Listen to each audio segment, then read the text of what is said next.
warahmatullahi wabarakatuh. Saya Miftahur Rami Paradise dari Keperawatan 1B dengan NIM 2214 20 10 79 dengan mata kuliah Ilmu Biomedik dengan dosen pengampu Nurse Imelda R. Kartika Escape MCAP Universitas Pordeko Bukit Tinggi. Materi yang pertama yaitu tentang sistem persyarafan. Sistem persyarafan adalah konfigurasi yang harus dimiliki suatu sistem agar perangkat keras atau aplikasi perangkat lunak dapat berjalan dengan lancar dan efisien. Kegagalan untuk memenuhi persyaratan ini dapat menyebabkan masalah pemasangan atau masalah kinerja. Secara garis besar, otak dibagi menjadi 3 bagian utama, yaitu yang pertama ada otak besar atau cerebrum. Fungsi otak besar ini fungsi pentingnya bagi tubuh seperti mengatur gerakan tubuh, kemampuan berbahasa, berpikir, dan menyimpan memori. Yang kedua ada otak kecil atau cerebellum. Fungsinya otak kecil bertanggung jawab dalam mengendalikan gerakan, menjaga keseimbangan, serta mengatur posisi dan koordinasi gerakan tubuh. Dan yang ketiga ada batas otak atau brainstem. Fungsinya sebagai stasiun pemancar yang menghubungkan otak besar ke saraf tulang belakang, serta mengirim dan menerima pesan antara berbagai bagian tubuh dan otak. Selanjutnya kita masuk ke bagian lobus otak. Fungsi otak besar berdasarkan bagiannya. Otak kanan dan otak kiri dibagi menjadi 4 bagian yang disebut lobus, yaitu lobus frontal, lobus temporal, lobus parietal, dan lobus occipital. Tiap lobus otak besar memiliki fungsinya masing-masing, yaitu yang pertama lobus frontal terletak di otak bagian depan, kira-kira sejajar dengan tulang dahi. Lobus ini berfungsi mengendalikan gerakan, ucapan, perilaku, memori, emosi, kepribadian, dan berperan dalam fungsi intelektual seperti proses berpikir, penalaran, pemecahan masalah, pengambilan keputusan, dan perencanaan. Yang kedua ada lobus temporal. Lobus temporal terletak di sisi kanan dan kiri otak, di dekat telinga. Lobus ini berfungsi untuk mengendalikan indera pendengaran, ingatan, emosi, dan juga berperan dalam fungsi bicara. Yang ketiga ada lobus parietal. Lobus parietal ada di atas, terletak di belakang lobus frontal yang berfungsi mengendalikan sensasi seperti sentuhan, tekanan, nyeri, suhu, dan juga mengendalikan orientasi spasial atau pemahaman tentang ukuran, bentuk, dan arah. 4. Lobus occipital. Lobus occipital terletak di bagian belakang otak yang berfungsi mengendalikan fungsi penglihatan. Selanjutnya ada 12 saraf kranial beserta fungsinya. Yang pertama itu ada saraf olfaktorius. Saraf olfaktorius ini berfungsi untuk mencium bau atau aroma tertentu. Yang kedua ada saraf optik. Saraf optik ini memiliki fungsi sensorik yang berhubungan dengan mata atau aktivitas manusia dalam melihat. Yang ketiga ada saraf okumulator. Saraf okumulator ini berfungsi untuk membantu mata dalam mengontrol pupil terhadap cahaya yang masuk. Dengan adanya saraf okumulator, maka pupil bisa melakukan respons terhadap cahaya yang masuk. sehingga mata tidak menerima cahaya berlebihan. Selanjutnya yang keempat ada saraf koklear. Saraf ini memiliki fungsi motorik yang hampir sama dengan saraf okumolator, yaitu menggerakkan otot mata. Yang kelima ada saraf trigeminal. Saraf trigeminal ini memiliki fungsi sensorik maupun motorik. Fungsi sensorik saraf ini adalah merasakan sensasi di kulit kepala, wajah, dan leher atas. Yang keenam ada saraf abdusen. Saraf ini yang bertanggung jawab dalam mengoperasikan otot rectus lateral, yaitu otot yang menggerakkan bola mata ke arah telinga atau pinggir mata. Yang ketujuh ada saraf facialis. Saraf facialis ini memiliki fungsi seperti menyimpan kelenjar yang dapat menghasilkan air liur dan dapat mengeluarkan air mata, memberikan informasi sensorik dari lidah agar dapat merasakan berbagai macam rasa makanan. Yang kedelapan yaitu ada saraf vestibulocularis. Vestibular memiliki fungsi berupa mengumpulkan setiap informasi yang berkaitan dengan bagian telinga dalam serta berkaitan dengan keseimbangan.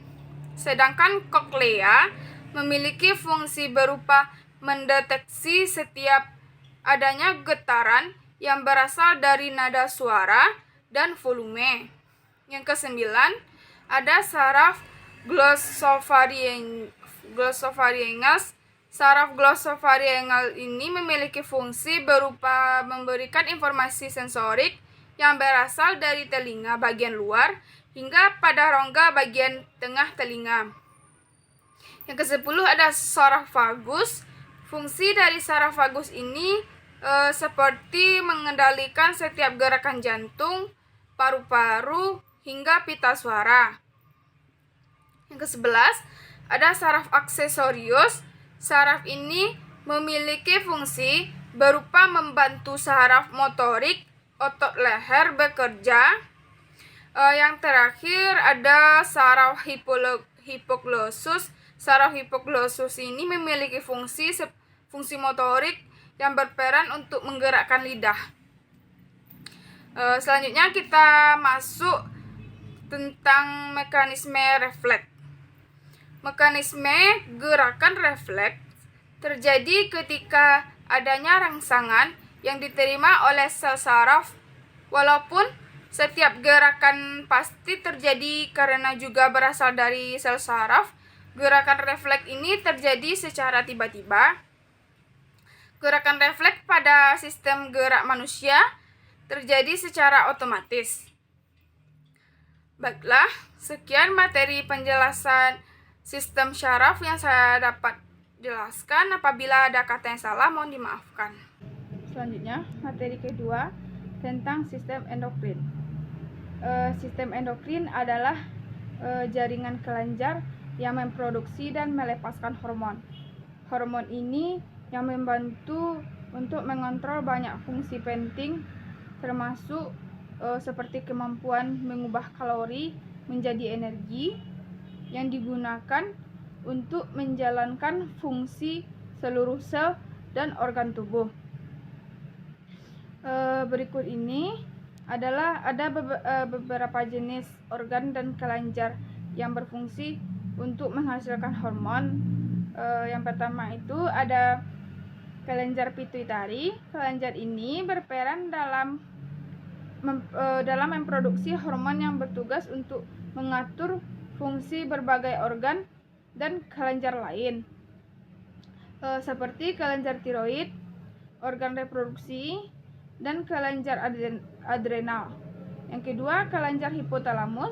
Fungsi hipotalamus ini yang paling utamanya itu adalah hemostasis, yaitu memastikan dan mempertahankan semua sistem tetap berjalan stabil. Yang ketiga itu ada kelenjar adrenal. Kelenjar adrenal yang terletak di atas ginjal ini bertugas untuk menghasilkan beberapa jenis hormon, antara lain hormon androgen, aldosteron, adrenalin, noradrenalin. Fungsi dari hormon-hormon tersebut adalah untuk mengendalikan tekanan darah serta kadar elektrolit dan gula darah dalam tubuh. Yang keempat itu ada kelenjar tiroid. Kelenjar ini berfungsi untuk memproduksi hormon tiroid. Yang kelima, kelenjar paratiroid. Fungsi kelenjar paratiroid itu yang pertama untuk memelihara konsentrasi ion kalsium yang tetap pada plasma. Yang kedua itu fungsinya untuk mengontrol ekskresi kalsium dan fosfat melalui ginjal. Mempunyai efek terhadap reabsorpsi hormon tubular dari kalsium dan sekresi fosfor. Yang ketiga, fungsinya untuk mempercepat absorpsi kalsium di usus. Yang keenam, ada kelenjar timus. Salah satu fungsinya adalah memproduksi sel darah putih yang disebut limfosit T. Yang ketujuh, ada kelenjar pineal. Salah satu fungsinya adalah memproduksi hormon melatonin, yaitu hormon yang mengendalikan siklus tidur. Yang kedelapan, ada pankreas. Salah satu tugas pankreas ini salah satu tugasnya penting kelenjar pankreas ini bagi kesehatan adalah memproduksi sel darah putih yang disebut limfosit T atau sel T. Yang kesembilan, organ reproduksi. Sistem reproduksi pria berfungsi untuk mereproduksi, menyimpan dan menyalurkan sperma untuk membuahi sel telur. Sementara itu, sistem reproduksi wanita memiliki fungsi untuk memproduksi sel telur dan sebagai tempat janin berkembang hingga proses persalinan itu tiba. Sekian materi sistem endokrin dari saya. Apabila ada kata yang salah, mohon dimaafkan. Terima kasih. Materi ketiga tentang sistem reproduksi. Baiklah, sistem reproduksi manusia itu dari organ hingga fungsinya manusia bisa memiliki keturunan karena tubuhnya memiliki organ dan sistem reproduksi. Namun masih banyak orang belum paham bagian dan fungsi dari sistem reproduksinya sendiri. Sistem reproduksi pria terdiri dari dua bagian. Bagian utama yaitu bagian luar dan dalam. Sistem bagian tentu memiliki fungsi masing-masing yang sangat vital.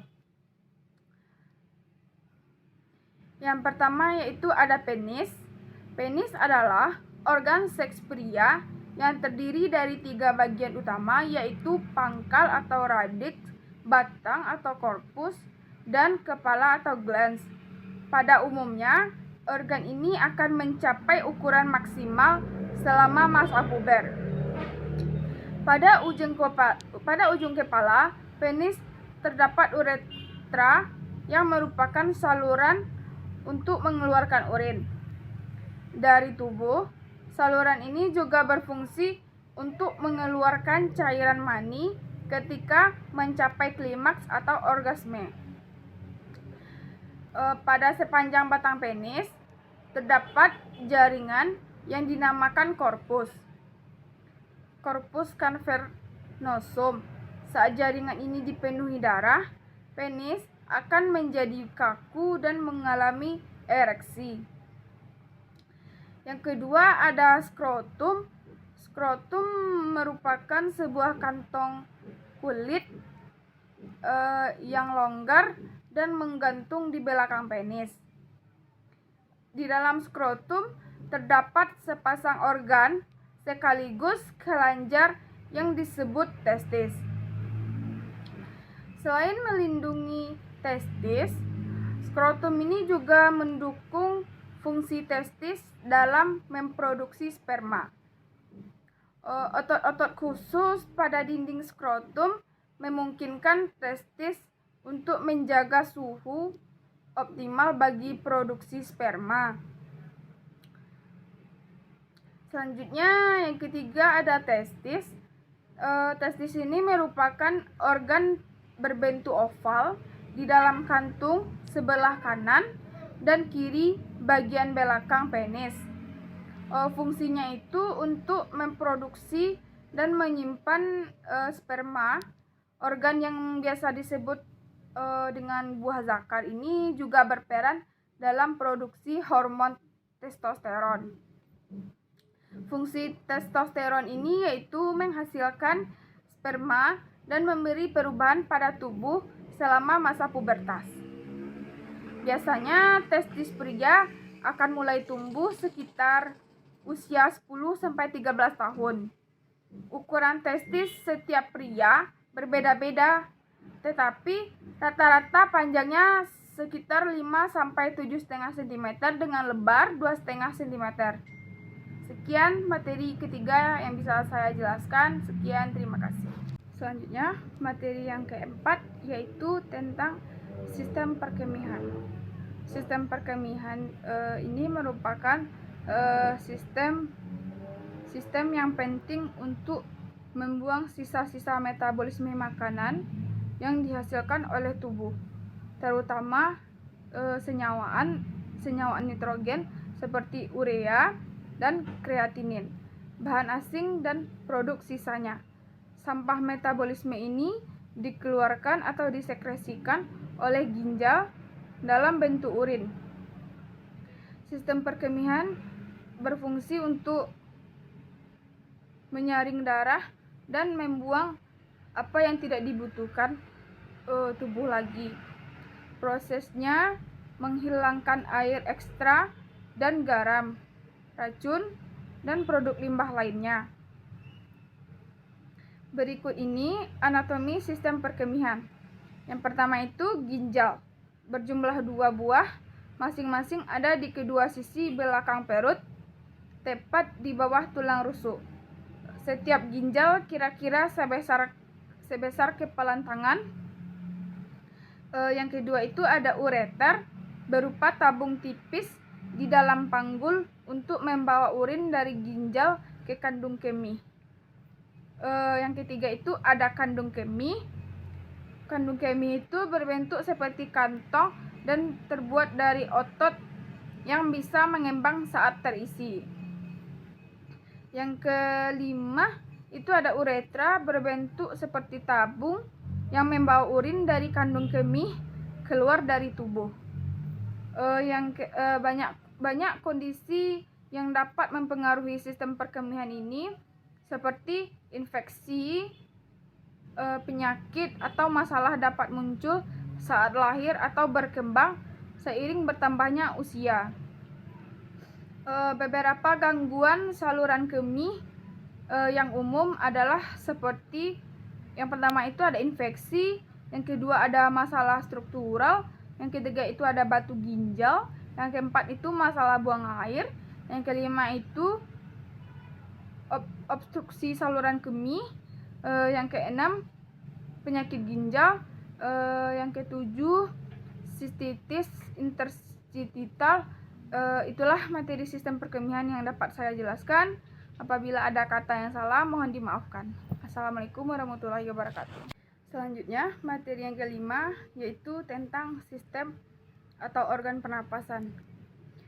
Bernafas adalah salah satu aktivitas otomatis yang dilakukan oleh tubuh. Tujuannya itu adalah untuk mendapatkan oksigen yang dibutuhkan tubuh untuk tetap hidup. Sistem pernafasan adalah sekumpulan jaringan organ yang membantu tubuh bernafas. Sistem pernafasan membantu tubuh menyerap oksigen dari udara dan membuang gas sisa seperti karbon dioksida dari darah. Dengan dukungan oksigen, seluruh organ dapat berfungsi dengan normal. Berikut fungsi sistem pernafasan atau organ pernafasan dan cara memelihara organ pernafasan. Fungsi sistem pernafasan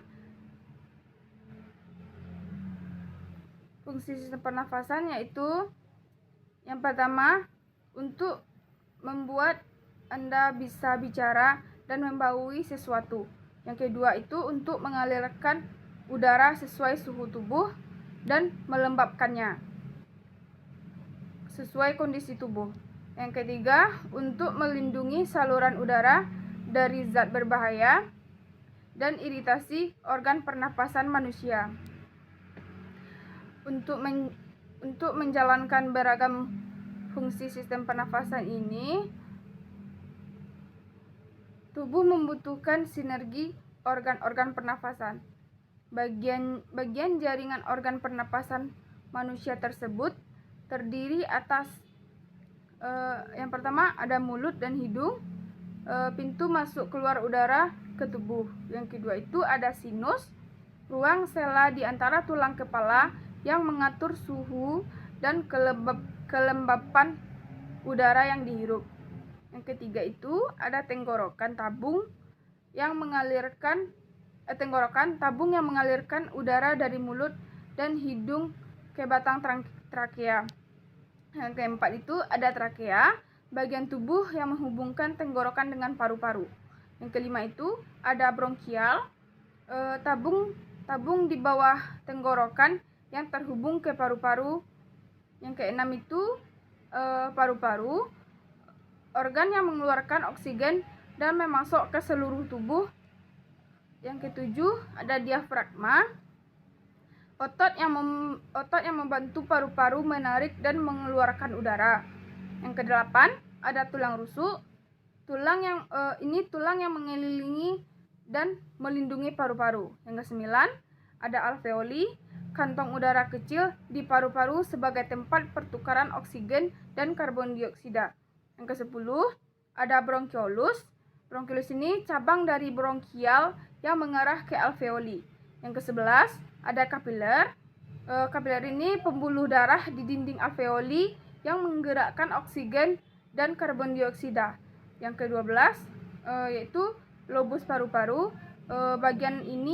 Bagian paru-paru berbentuk bulat, 3 di paru-paru kanan dan 2 di paru-paru kiri. Yang ketiga ada pleura, kantung tipis yang mengelilingi lobus paru-paru.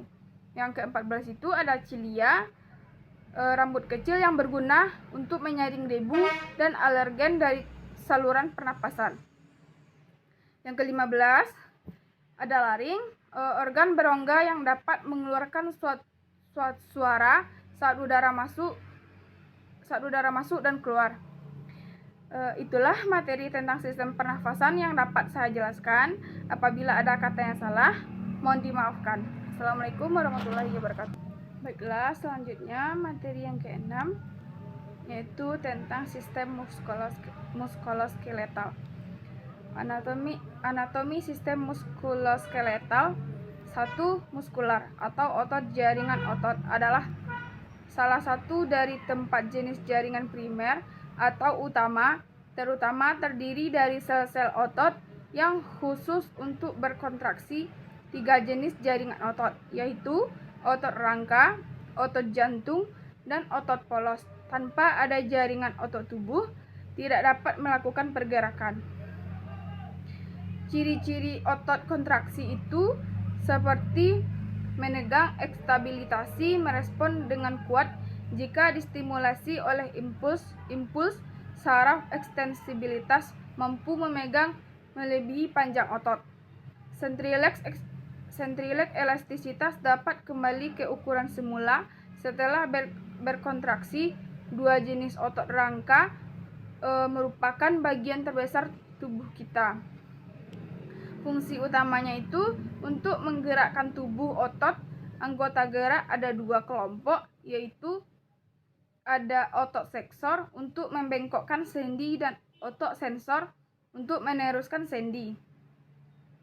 Fungsi otot rangka yang pertama itu menghasilkan gerakan otot pada tempat otot itu melekat, mempertahankan postur dan posisi tubuh terhadap gaya gravitasi, menjaga panas tubuh agar suhu tubuh normal, mengatur gerak pada tulang, dan sebagai alat gerak aktif. Ciri otot rangka bercorak lintang terdapat pada rangka tubuh. Bekerja sesuai kesadaran atau volunteer. Selanjutnya adalah otot polos. Sebagian besar sel otot polos ditemukan di dinding saluran dan organ berongga seperti kandung kemih dan uterus, serta perbandingan tuba yang terdapat pada sistem respiratorik, pencernaan, reproduksi, urinarius, dan sistem sirkulasi darah. Fungsi dari otot polos ini adalah membantu dalam pencernaan makanan dan juga memaksakan makanan dari satu organ ke organ yang lain. Dalam sistem pencernaan, mengatur kontraksi dari kerja organ pencernaan, pernapasan, reproduksi, serta organ-organ lainnya, kecuali itu jantung. Ciri-ciri dari otot polos ini adalah berbentuk gelondong, mempunyai inti sel, tidak mempunyai garis melintang. Selanjutnya adalah otot jantung. Otot jantung hanya terdapat di jantung secara struktural dan fungsional, memiliki kesamaan dengan otot rangka dan otot polos tunggal, seperti otot rangka otot jantung memperlihatkan serat lintang karena filamen tebal dan tipisnya. Tersusun sangat teratur menjadi pola pita reguler.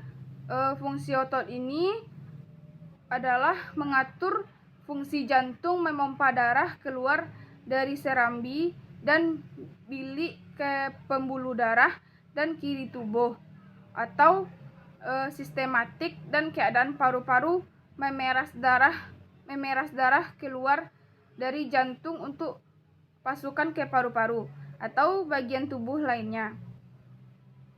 Menyimpan energi dalam bentuk kreatin fosfat.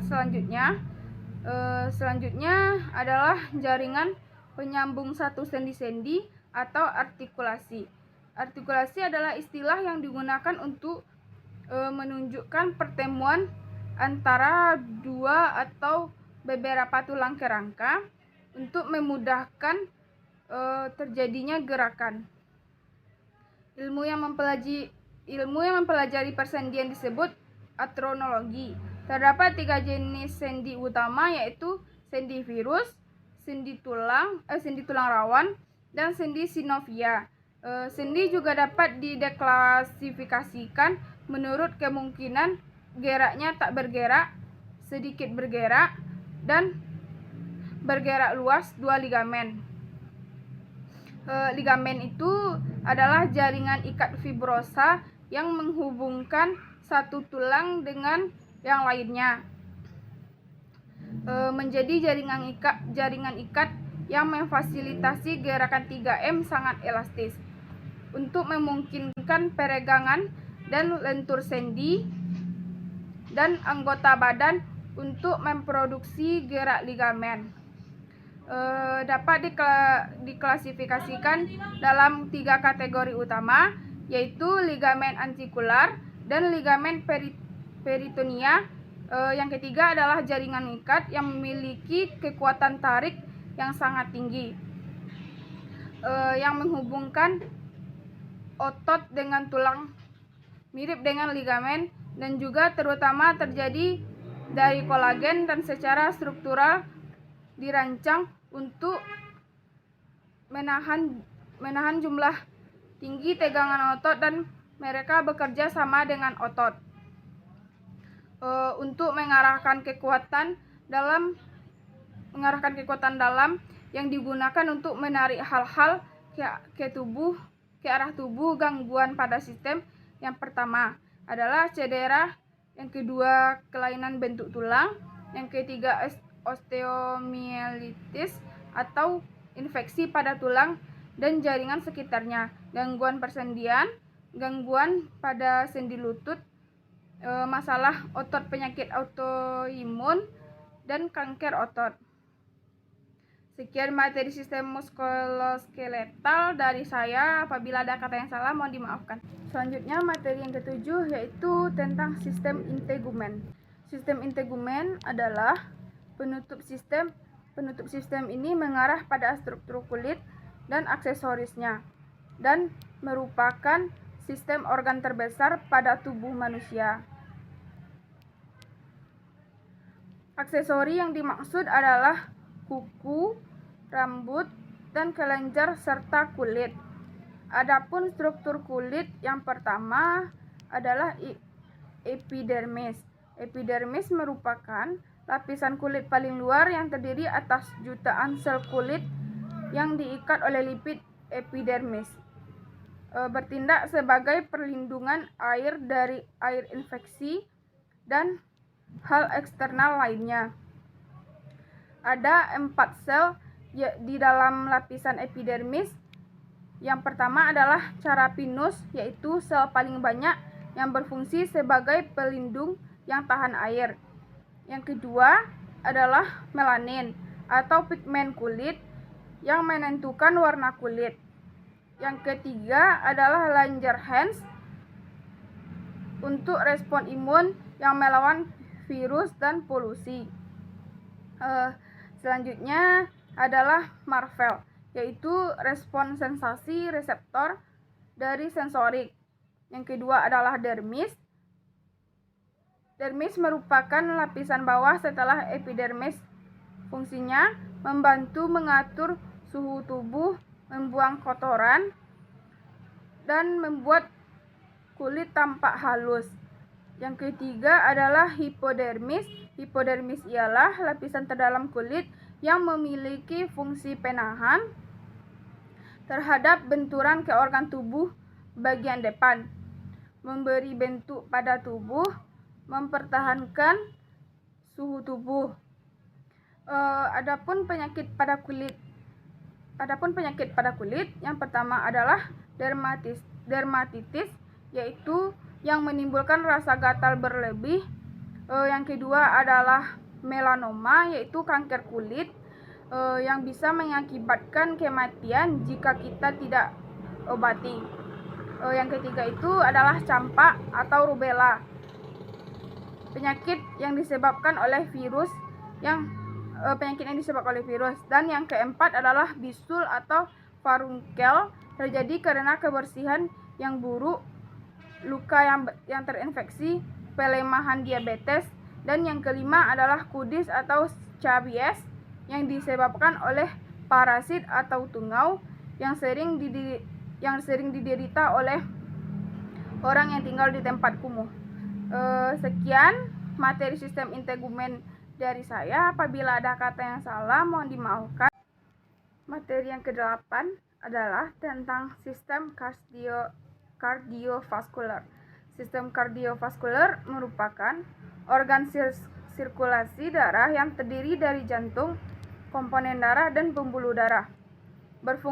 Yang berfungsi memberikan dan mengalirkan suplai oksigen dan nutrisi ke seluruh jaringan tubuh yang diperlukan dalam proses metabolisme tubuh. Yang pertama itu ada jantung. Jantung memiliki ukuran sedikit lebih besar dari kepalan tangan Anda, yakni sekitar 200 hingga 425 gram.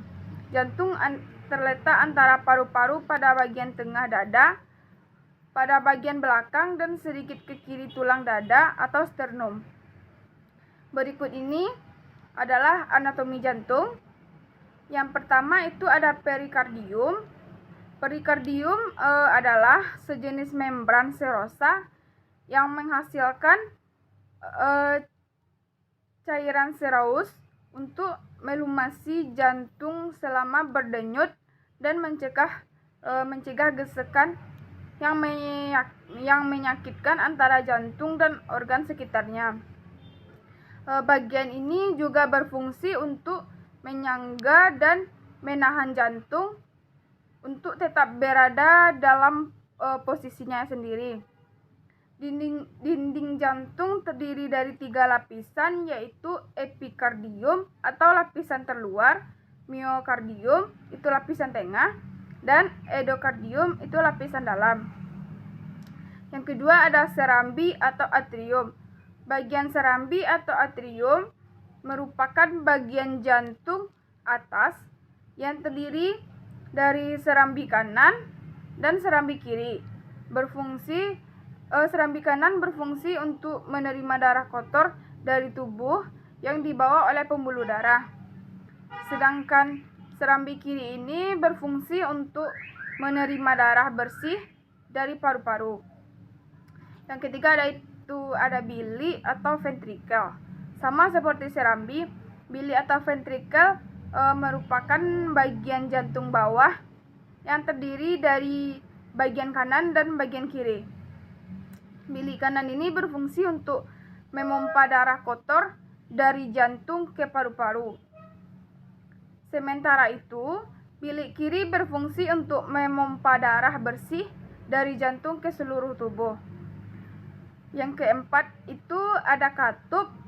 Katup ini juga dibagi menjadi 4. Yang pertama katup trikuspid mengatur aliran darah antara serambi kanan dan bili kanan. Kedua ada katup pulmonal untuk mengatur aliran darah dari bili kanan ke arteri pulmonalis yang membawa darah ke paru-paru untuk mengambil oksigen. Yang ketiga itu ada katup mitral. Ini mengalirkan darah yang kaya akan oksigen dari paru-paru mengalir dari serambi kiri ke bili kiri. Yang keempat itu ada katup aorta, membuka jalan bagi darah yang kaya akan oksigen dari bilik kiri ke aorta atau arteri besar pada tubuh. Yang kelima itu ada otot jantung. Otot jantung merupakan gabungan dari otot lurik dan otot polos yang berbentuk silindris dan memiliki garis terang serta gelap. Otot dalam jantung ini bertugas untuk memompa darah ke seluruh tubuh.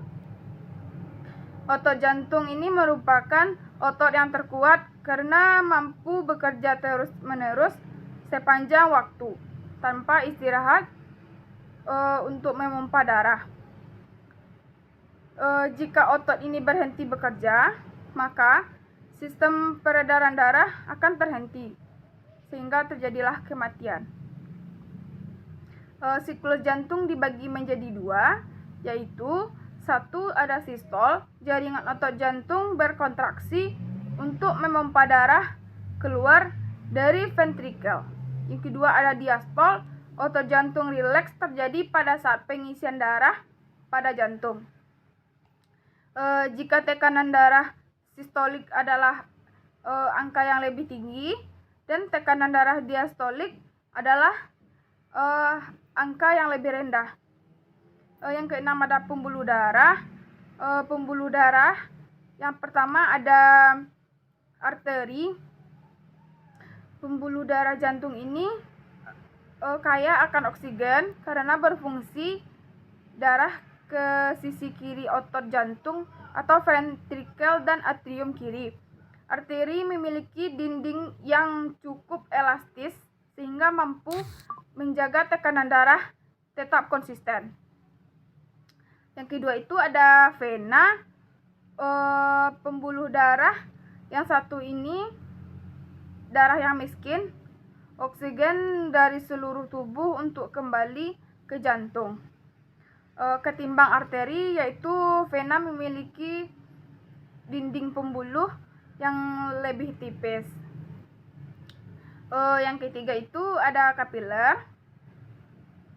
Pembuluh darah ini bertugas untuk menghubungkan arteri terkecil dengan vena terkecil. Dindingnya sangat tipis sehingga memungkinkan pembuluh darah untuk bertukar senyawa dengan jaringan sekitarnya. Contohnya seperti karbon dioksida, air, oksigen, limbah, dan nutrisi. Selanjutnya adalah sistem peredaran darah. Sistem peredaran darah ini berfungsi memindahkan zat dan nutrisi dalam sirkulasi peredaran darah. Ventrikel kiri memompa darah yang kaya akan oksigen ke dalam arteri utama, yaitu aorta. Setelah itu darah mengalir dari arteri utama ke arteri yang lebih besar, lebih kecil, atau ke jaringan kapiler, yaitu peredaran darah. Peredaran darah besar sirkulasinya berawal dari jantung atau ventrikel kiri yang memompa darah, lalu mengalirkan darah bersih ke seluruh tubuh. Sekian penjelasan materi tentang sistem kardiovaskuler dari saya. Apabila ada kata yang salah, mohon dimaafkan. Terima kasih. Selanjutnya, materi ke-9 adalah tentang sistem hematologi.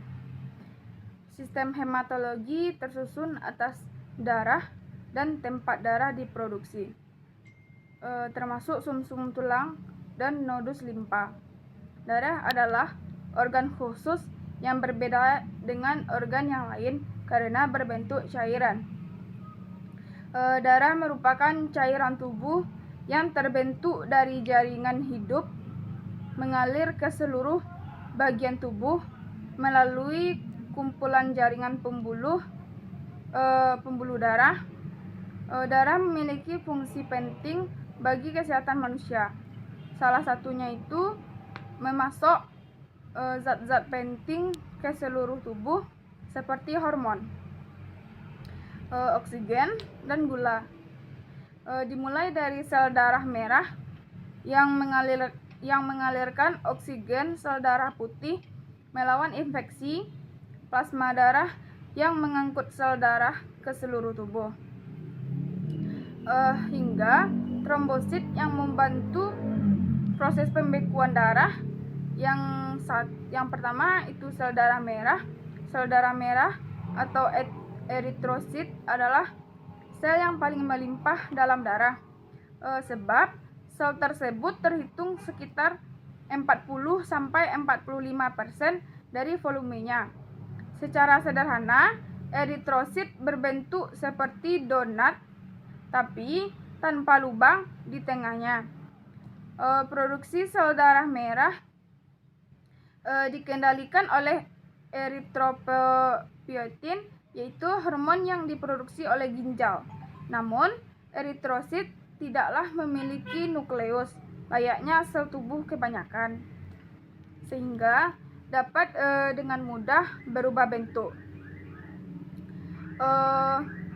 Kondisi tersebut memudahkannya untuk menyesuaikan diri melalui berbagai pembuluh darah di tubuh. Akan tetapi tidak adanya nukleus juga akan membuat kehidupan sel darah merah terbatasi ketika mengalir melalui pembuluh darah terkecil, sebab hal ini dapat merusak membran sel darah merah dan menghabiskan energinya. Umumnya itu rata-rata sel darah merah hanya bertahan selama 120 hari sejak terbentuk. Sel darah merah mengandung protein, khususnya yang disebut sebagai hemoglobin. Hemoglobin sendiri berperan penting dalam mengalirkan oksigen dari paru-paru ke seluruh tubuh dan kemudian mengembalikan karbon dioksida dari tubuh ke paru-paru sehingga dapat dihembuskan.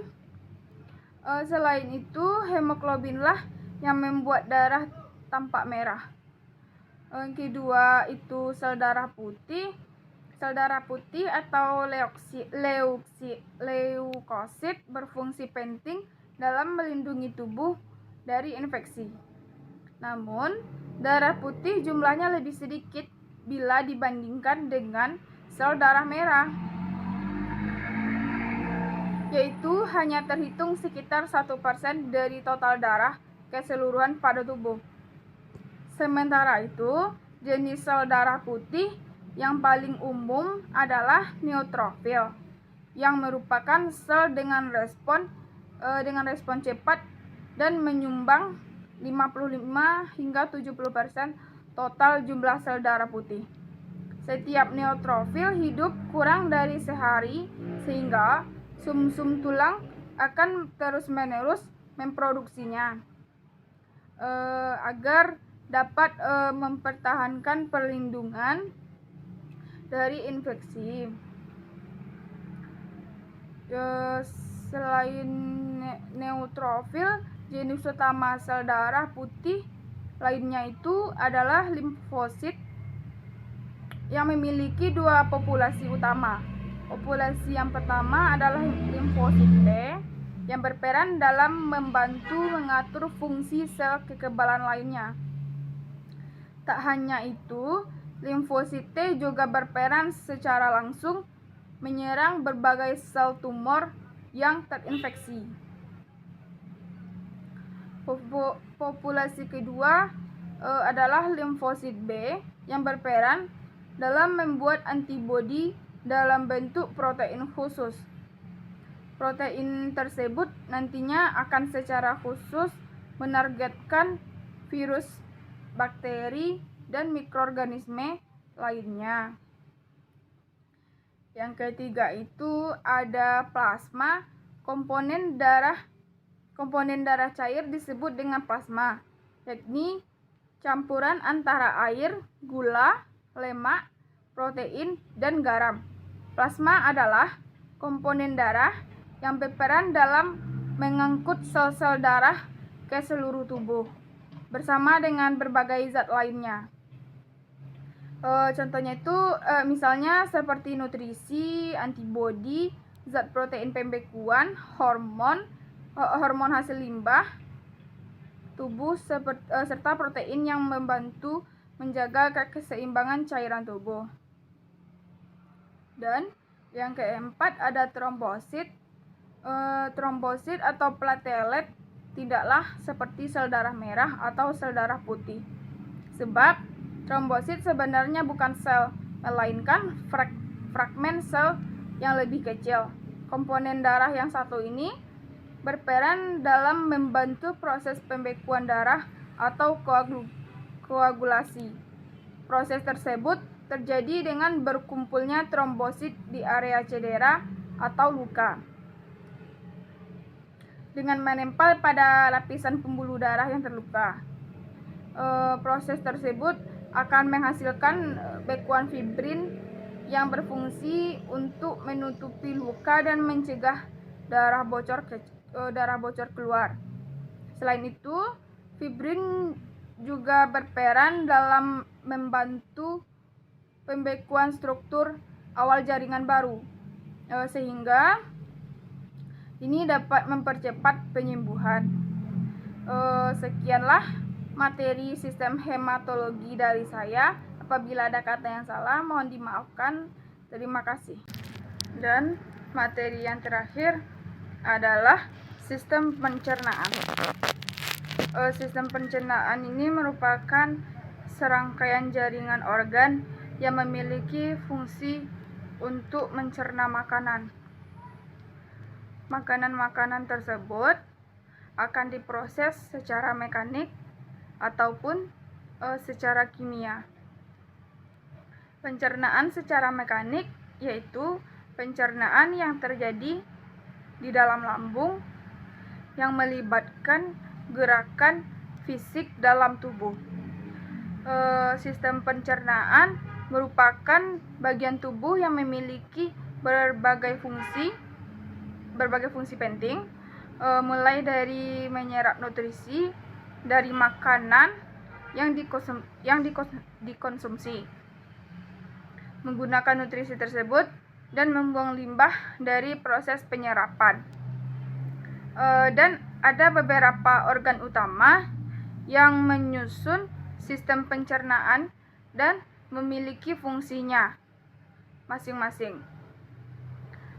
Dimulai dari mulut, kerongkongan, lambung, usus halus, usus besar, rektum, dan anus. Berikut ini adalah penjelasan mengenai fungsi setiap organ tersebut. Yang pertama itu ada mulut. Mulut adalah awal dari saluran pencernaan. Faktanya pencernaan dimulai bahkan sebelum seseorang menggigit makanan yang dikonsumsi tersebut. Sebab kelenjar ludah akan menjadi aktif saat seseorang melihat dan mencium hidangan tersebut. Ketika mulai makan, seseorang akan mengunyah makanan dengan gigi menjadi potongan-potongan yang lebih mudah dicerna. Nah, air liur kemudian akan mulai bercampur dengan makanan untuk mulai memecahnya. Hal ini bertujuan untuk memudahkan penyerapan makanan dan digunakan oleh tubuh.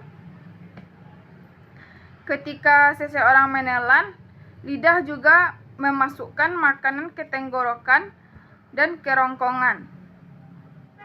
Yang kedua itu kerongkongan. Kerongkongan menerima makanan dari mulut saat seseorang menelan. Serangkaian kontraksi otot di dalam kerongkongan yang disebut peristaltik atau mengantarkan makanan ke lambung. Yang ketiga itu ada lambung. Lambung merupakan organ berongga yang berfungsi untuk menampung makanan saat sedang dicampur dengan enzim lambung. Enzim-enzim tersebut nantinya akan melanjutkan proses pemecahan makanan menjadi bentuk yang dapat digunakan. Yang keempat itu ada usus halus. Organ ini terdiri dari 3 bagian, yaitu duodenum, jejunum, dan ileum. Perlu diketahui bahwa usus kecil merupakan tabung otot sepanjang 22 kaki, di mana organ ini berfungsi untuk memecah makanan menggunakan enzim yang dilepaskan oleh pankreas dan empedu dari hati. Selain itu, gerak peristaltik juga bekerja di organ ini, memindahkan makanan dan mencampurkannya dengan cairan pencernaan dari pankreas dan hati. Yang kelima itu ada pankreas. Organ ini berfungsi untuk mengeluarkan enzim pencernaan ke dalam duodenum yang memecah protein lemak dan karbohidrat.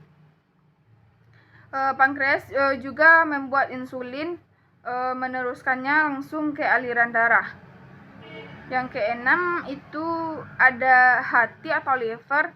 Hati memiliki banyak fungsi, tetapi tugas utamanya dalam sistem pencernaan itu adalah memproses nutrisi yang diserap dari usus kecil. Empedu dari hati yang disekresikan ke usus kecil juga memainkan peran penting dalam mencerna lemak dan beberapa vitamin. Yang ketujuh itu ada kantong empedu. Kantong empedu menyimpan dan mengkonsentrasikan empedu dari hati, kemudian melepaskannya ke duodenum di usus kecil untuk menyerap dan mencerna lemak. Yang kedelapan itu ada usus besar. Usus besar bertanggung jawab untuk memproses limbah sehingga mengosongkan usus tubuh. Perlu diketahui bahwa usus besar adalah tabung otot sepanjang 6 kaki yang menghubungkan usus kecil ke rektum. Yang kesembilan ada rektum. Rektum merupakan bagian tubuh yang memiliki berbagai fungsi, itu mulai dari menerima feses dari usus besar, lalu memberitahukan bahwa ada feses yang harus dikeluarkan dan menahan feses sampai terjadinya evakuasi. Yang ke-10 itu ada anus. Anus adalah bagian terakhir dari saluran pencernaan. Ini adalah saluran sepanjang 2 inci yang terdiri dari otot-otot dasar panggul dan 2 sphincter anal atau internal dan eksternal. Lapisan anus bagian atas mampu mendeteksi isi rektal. Ini memungkinkan seseorang untuk mengetahui apakah isinya cair, gas, atau padat. Itulah penjelasan mengenai anatomi pada sistem pencernaan ini, sistem pencernaan manusia ini sekaligus fungsinya. Maka jagalah tubuh kita dengan baik dan benar, dan selalu menjaga kesehatan dan makanan yang kita konsumsi. Itulah hasil presentasi saya tentang materi anatomi tubuh manusia untuk UAS ilmu biomedik dasar saya. Apabila ada yang kurang dan salah, saya mohon maaf. Wabillahi taufiq wal hidayah. Wassalamualaikum warahmatullahi wabarakatuh. Baiklah, sekian penjelasan materi anatomi dari saya. Tugas ini saya buat untuk memenuhi tugas akhir ilmu biomedik semester 1. Terima kasih. Assalamualaikum warahmatullahi wabarakatuh.